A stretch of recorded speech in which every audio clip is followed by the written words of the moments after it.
qu'il vous accorde la grâce d'être puissamment fortifié par son esprit dans l'homme intérieur, en sorte que Christ habite dans vos cœurs par la foi, et que vous puissiez connaître l'amour de Christ, afin que vous soyez remplis de toute la plénitude de Dieu. Éphésiens 3, 16, 18. Ces versets résument l'œuvre poursuivie par le Saint-Esprit dans le cœur. L'apôtre prie afin que les Éphésiens soient puissamment fortifiés par l'Esprit, pour que Christ habite dans leur cœur par la foi. L'Esprit éternel qui procède du Père vient donc pour révéler aux croyants que le Seigneur demeure en lui. Il le fortifie, le prépare, pour que Christ puisse être parfaitement formé en lui, selon l'expression de l'apôtre Paul.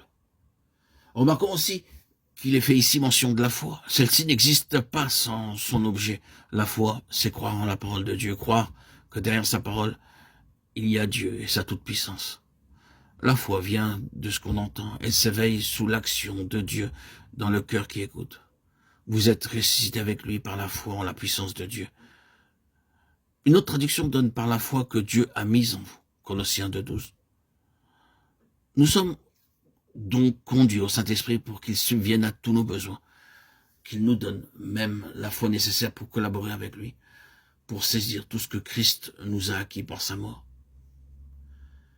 Le Seigneur Jésus taxe l'incrédulité de péché.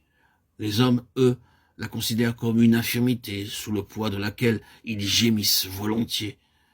Mais nous devons la combattre comme un péché, la confesser à Dieu comme un péché, la rejeter comme un péché, et recourir à Christ pour en être délivré comme nous le faisons pour tout autre péché. Regardons donc au calvaire, où nous sommes crucifiés avec Christ, pour que celui qui est vivant nous communique l'esprit de foi. Cessons de regarder à nous-mêmes et de nous analyser, reposons-nous uniquement sur sa parole, et nous recevrons une foi enfantine.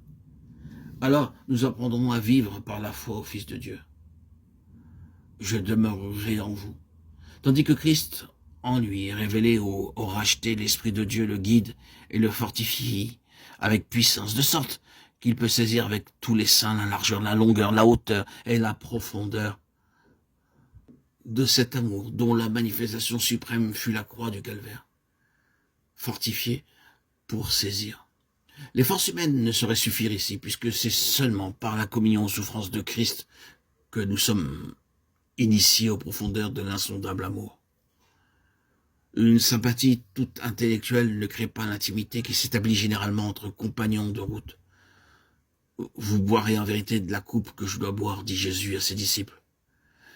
Mais être rendu fort pour saisir un peu de cet amour qui conduisit le Christ au calvaire n'est pas tout. Il faut que nous en soyons remplis. Et si nous demandons à l'apôtre dans quelle mesure, il nous répond jusqu'à la mesure de la plénitude de Dieu.